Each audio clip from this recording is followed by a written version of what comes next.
Perilaku Rezky Aditya terekam media Korea dan fans ENHYPE. Artis Rezky Aditya baru saja pulang dari Korea Selatan. Rupanya, ada kejadian lucu yang dialami suami Citra Kirana itu kala di Korea Selatan. Ternyata, Rezky Aditya terciduk kamera media Korea Selatan, Dispatch. Berdasarkan postingan Dispatch, Rezky Aditya itu tengah berada di Bandara Incheon, Korea Selatan. Praktis, Rezky Aditya kini ramai menjadi perbincangan warganet, terlebih para penggemar K-pop.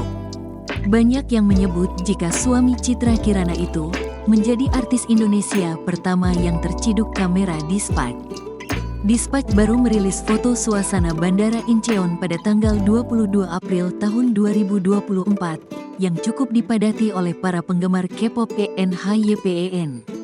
Para penggemar dan rekan media tengah menunggu kedatangan ENHYPEN yang ingin pergi ke Amerika Serikat. Namun warganet Indonesia justru salah fokus dengan salah satu foto yang menampilkan sosok pesinetron Rezky Aditya. Rezky terlihat sedang membawa troli yang berisikan tumpukan koper. Ia nampak santai berjalan di hadapan Dispatch dan para penggemar ENHYPE. Momen itu sontak menuai berbagai reaksi dari warganet. Tak sedikit yang terhibur lantaran Rezky sempat melambaikan tangan seperti artis Korea sungguhan.